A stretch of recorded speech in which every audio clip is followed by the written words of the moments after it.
Good evening, everyone, and welcome to the Brian Crombie Radio Hour on Saga 960. I want to introduce you tonight to a very impressive, inspirational person. Her name is Jenny Alfandary.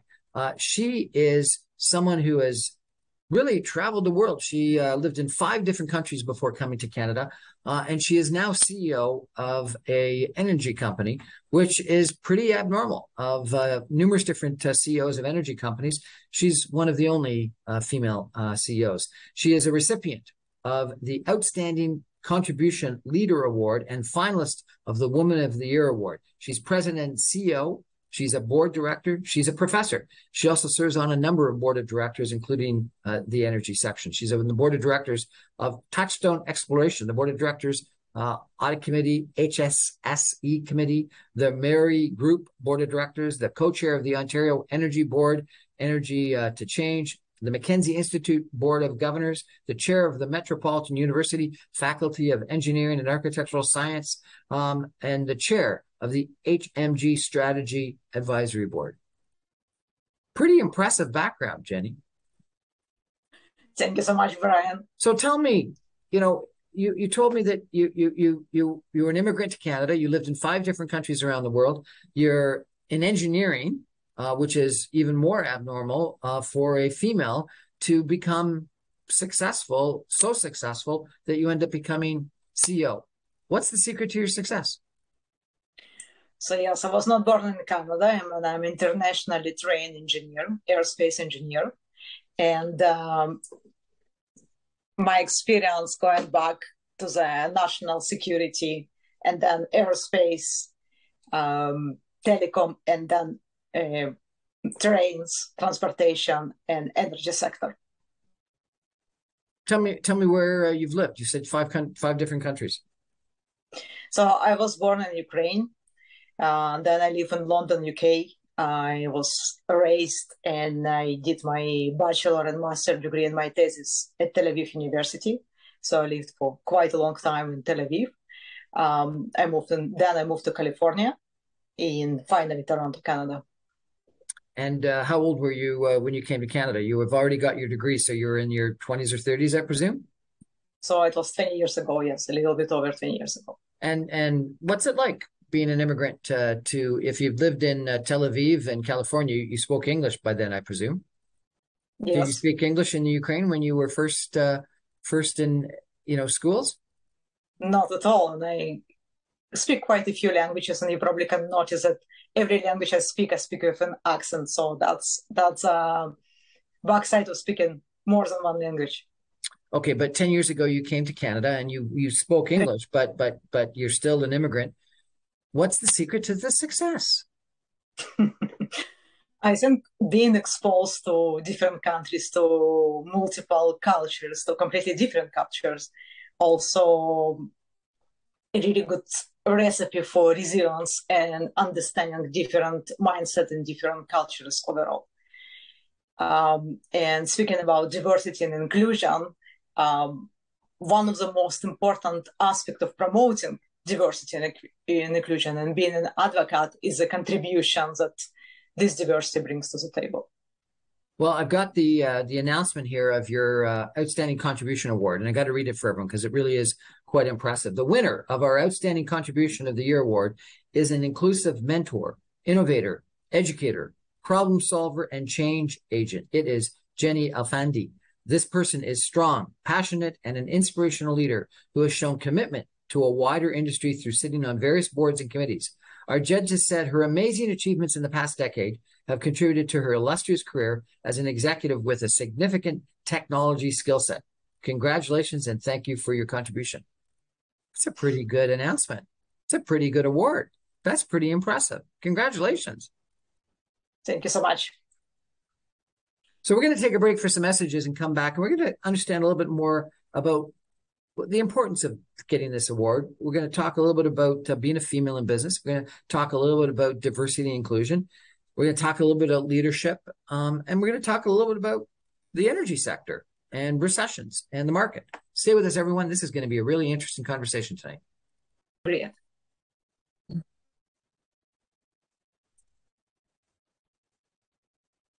Welcome back, everyone, to the Brian Crombie Radio Hour on Saga 960. My guest tonight is Jenny Alfandary.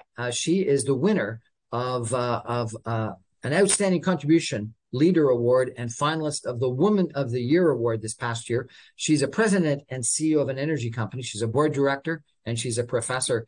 And it's just really quite impressive, the accolades that you've received as part of this award. They talked about your courage, your passion, your determination as your key strengths to drive success in an organization. I got to ask you, where'd this come from? You spent time in the Ukraine and Israel and California. You've got an engineering background.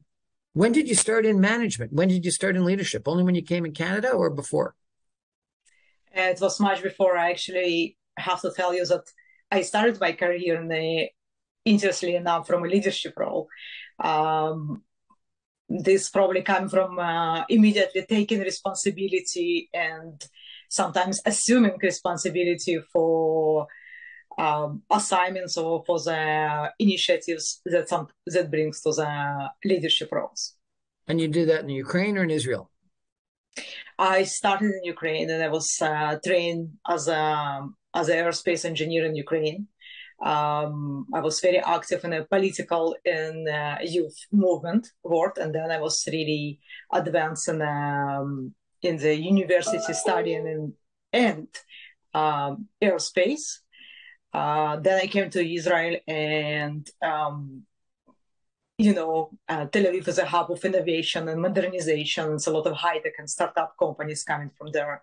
I was extremely lucky to start my career in an organization that was growing enormously, and we went to the stock exchange in 9 months. It's one of the achievements that I'm very proud of, and still a record that I do not believe that was repeated afterwards.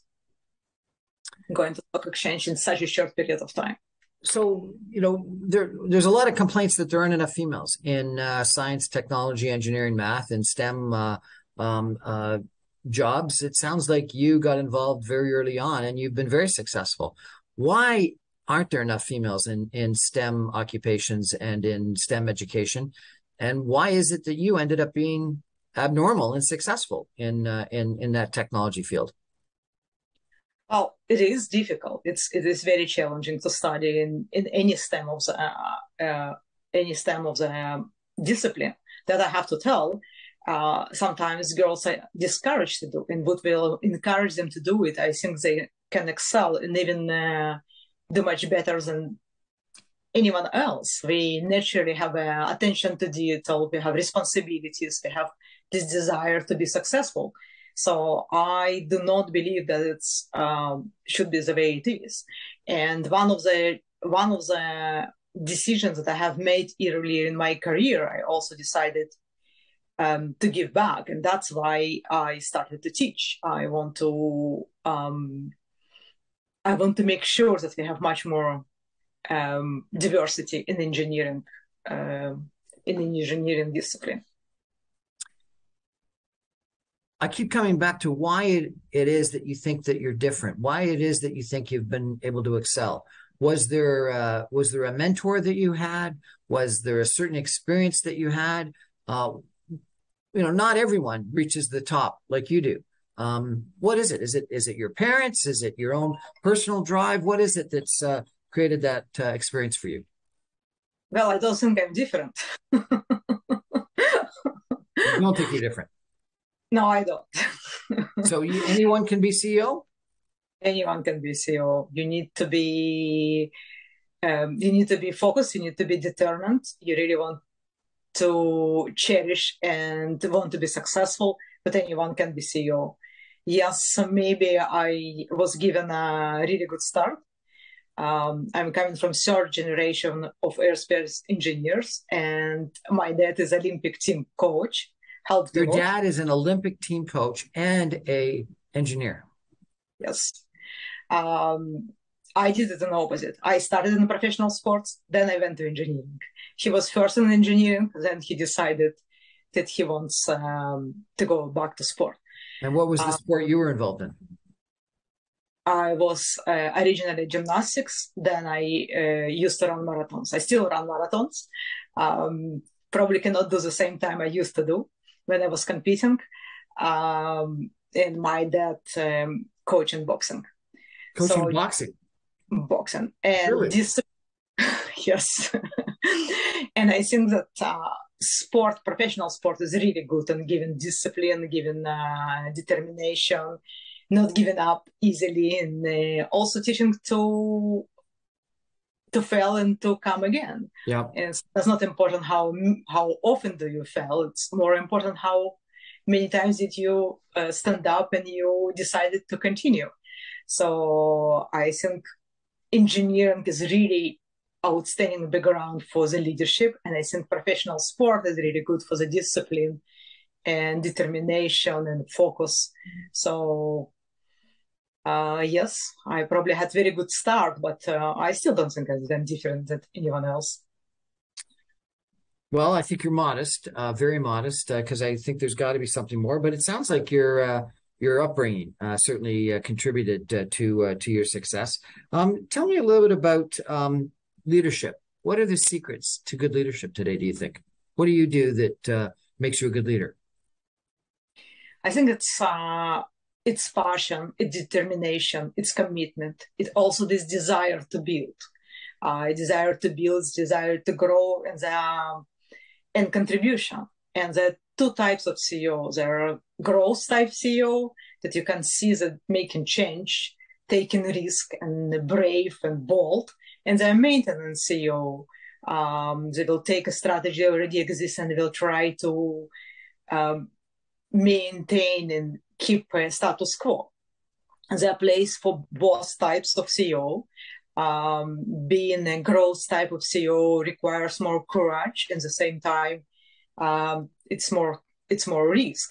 So he would say that you want big reward, you need to take big risk, and that's probably type of the growth CEO. Everyone sees the reward and a big move and bold moves, but when the risk come on uh, to the to the surface, that's already much more challenging. Um, Growth CEO you will see in a lot of engineering firms and in the technology. You probably have seen companies that become extremely successful. That's a growth type CEOs. So what is the secret? I would say it's a passionate determination and this desire to excel, and at the same time, constantly building. Passion, determination, a desire to excel. All good traits. Do you enjoy being a CEO? I live my dream. I love what I do. I really like this opportunity to make change and create something that did not exist before. At the same time, I strongly believe that success only possible as a partnership, and that's why everywhere that I go, I try to build partnerships. And I do believe that leadership is extremely beneficial and not always glorious as it looks from outside. You don't think it's glorious, glamorous? It is mainly, but it also has a lot of challenges. It has a lot of responsibilities. It also requires a balance on constant basis of growth and stability. And also you have a big map of shareholders, stakeholders, clients, customers, partners, employees. What's your passion? You've talked about passion several times. What is your passion? I really like building and growing. I really like to see situation, how it changes, transforms, and it's blossom by end of this process.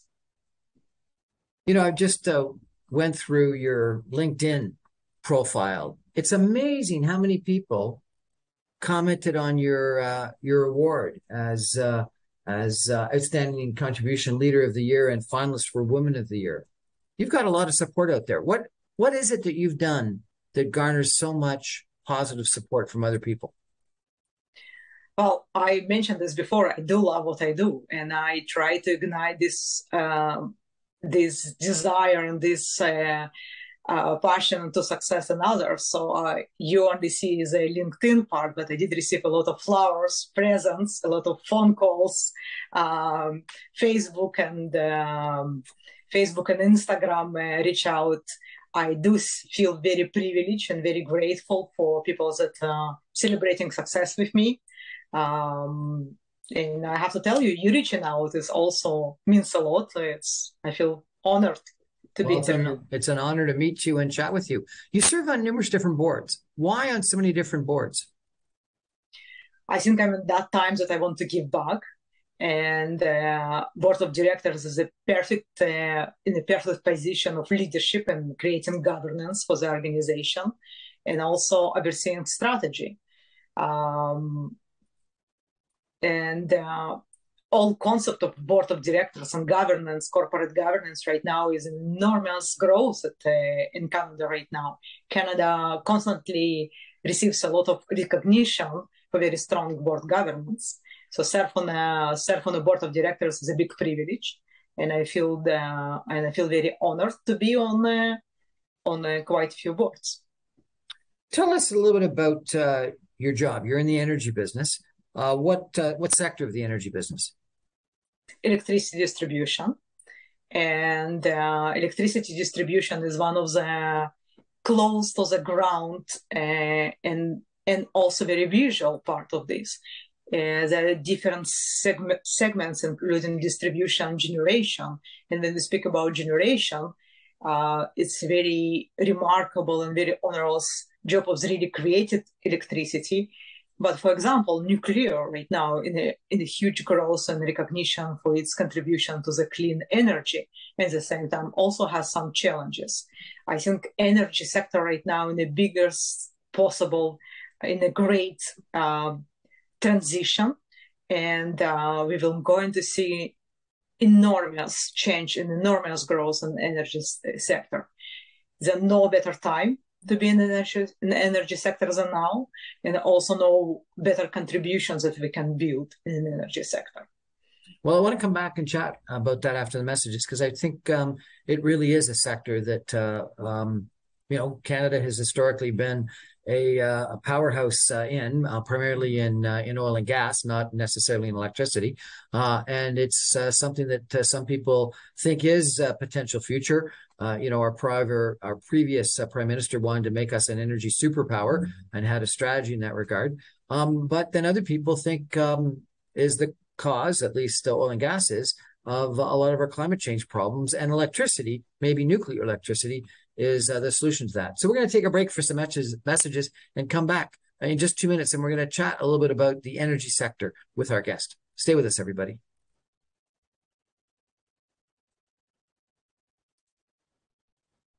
Welcome back, everyone, to the Brian Crombie Radio Hour on Saga 960. My guest tonight is Jenny Alfandary. She is a fascinating individual. She's CEO of an energy company. She just received a award, two fairly major awards from different organizations for contribution to the community, as well as runner-up, or was it runner-up as Woman of the Year, or almost Woman of the Year? Yes. What, like special mention, or did you get the Miss Congeniality Award, or what was it? It's a finalist for Women of the Year for the energy sector. For the energy sector. So let's talk about the energy sector a little bit. You're saying you're in energy distribution.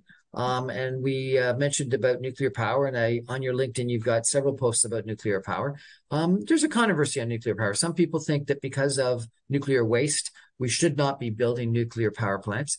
And other people think that nuclear power is potentially the solution to our climate change problems.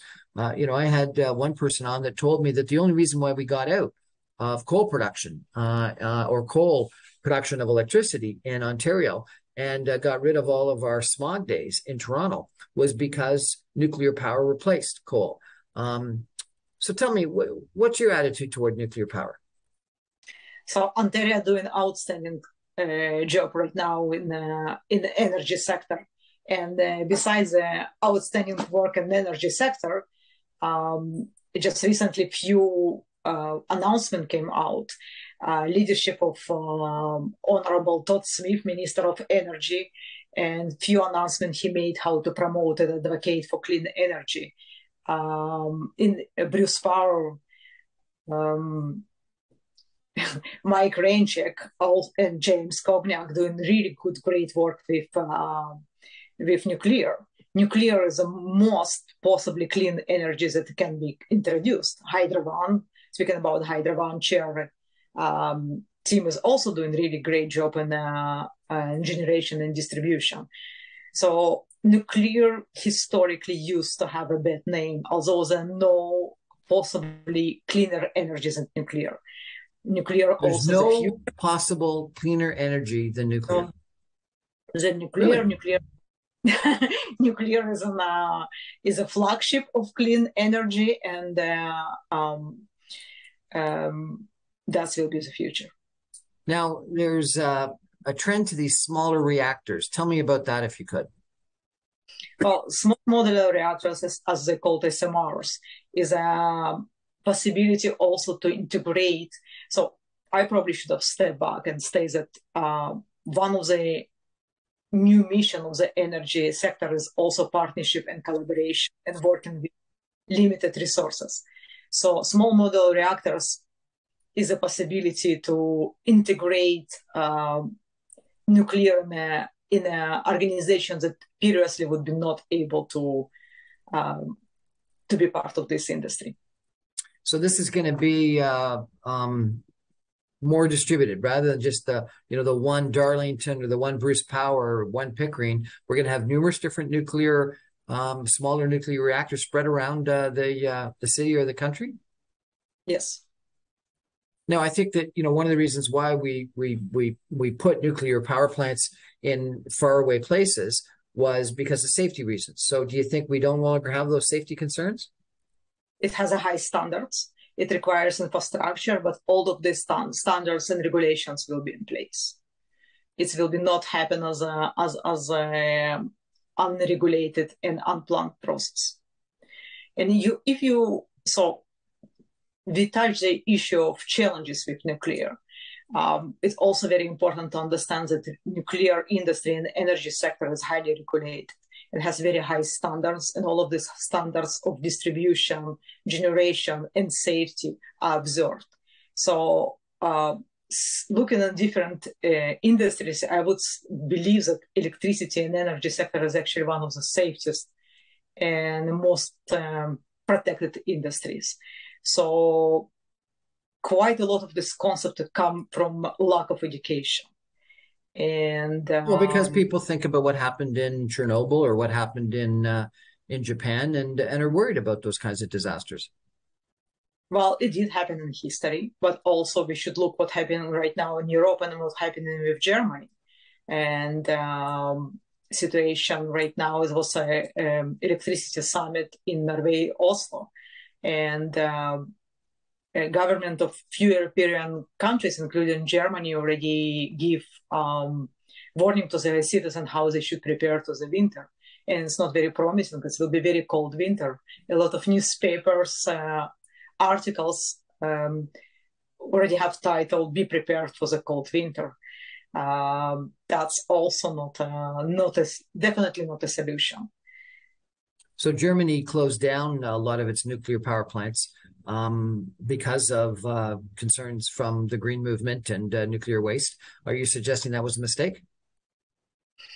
Well, I'm not making a political decision, but it probably was not the most productive and not the most beneficial decision. Yes. We are in Ontario, I understand, refurbishing some of our nuclear power plants, but Pickering we're not, and we're closing it down. Why is that? Do you know?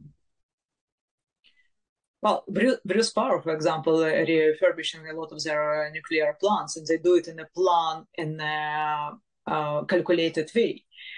So Pickering, yes, in a lot on conversations. Would have we grow originally and invest more in nuclear, we would have not have situation with Pickering. It's just necessary for current transition. A decade ago, there was a proposal to have these gas-fired power plants all circling around Toronto. And I guess there was a couple of reasons for that. They wanted natural gas rather than coal or at the time nuclear, and they also wanted it sort of distributed around closer so we didn't have transmission loss, and also so that I guess if you had a failure of the grid, the electricity grid, you'd be able to compartmentalize that. Where do we stand on that strategy? Has that been forgotten and given up on, or where are we on that? Well, I cannot speak about that strategy. I'm not leading that strategy. But what I want to say is that speaking about another advantage for nuclear, it's also very reliable and safe energy. Sorry, what was that? Nuclear is the most reliable and safe energy. So natural gas generation or electricity, you don't support. There are places for different sources of the energy, and natural gas is a very big part of the transition and very big part of contribution to economical development in Canada. So you do support it, but nuclear is better.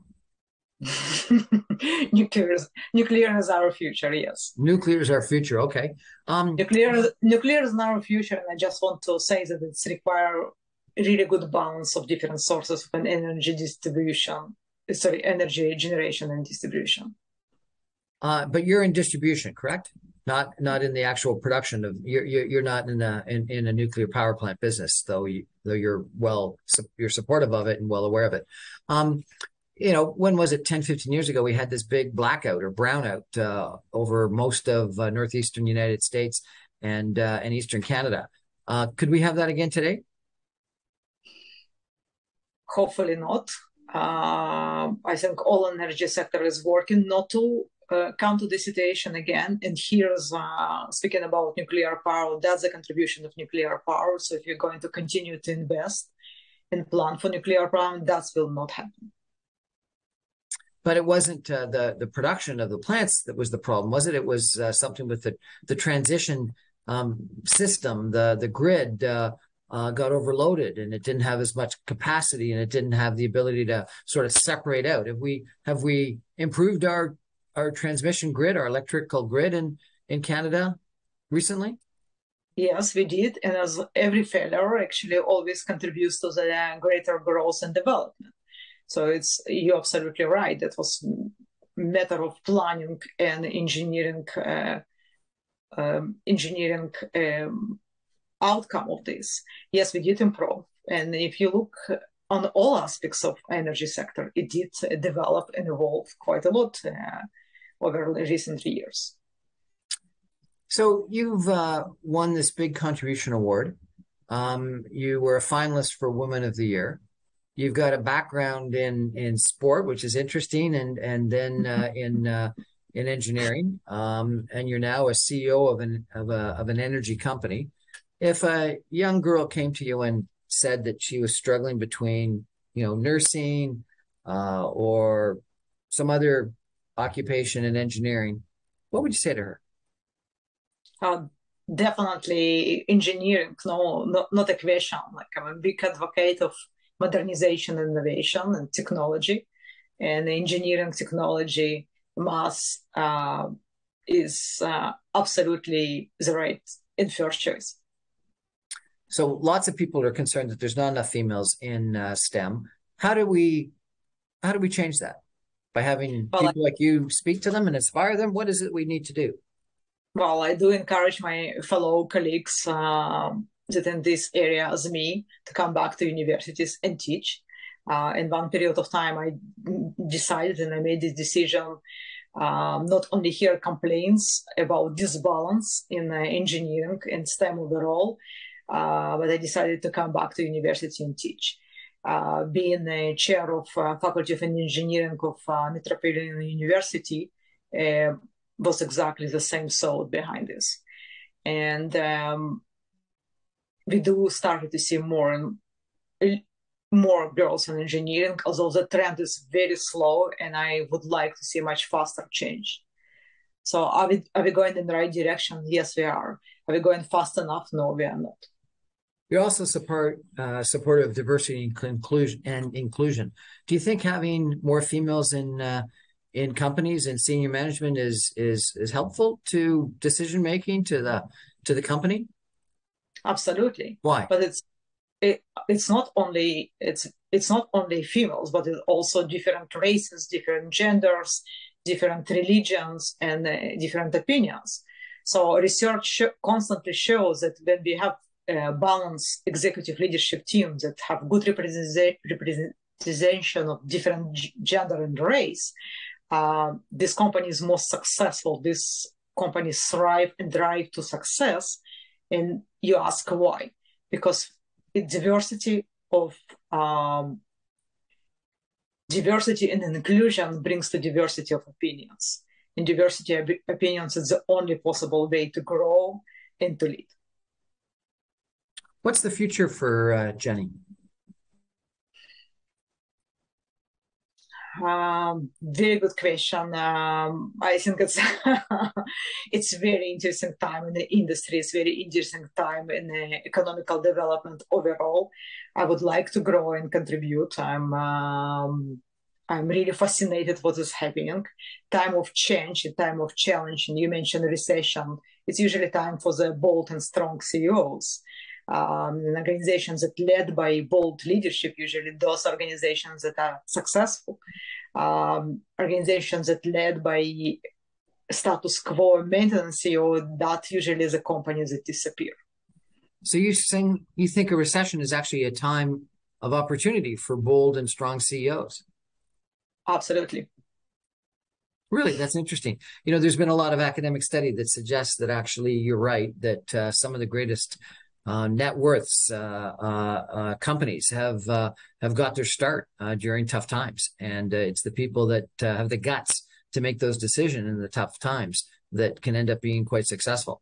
But it also is a time where if you don't make those right decisions, you can go out of business. Absolutely, that's definitely the situation, and every crisis always has opportunities. So recession is a crisis, unfortunately, but it's also an opportunity. If you think fast, if you act fast, if you have a good goal and you focus on a goal, that's a really good opportunity because it's also time of the change, a time of the transition, it's time of the success, the same time as the time of the challenge. So, as a CEO of a company, thinking that there's a potential for a recession coming up next year, the World Bank says that it's going to be almost impossible for us to not have a recession. The federal government is warning us that there could be a recession.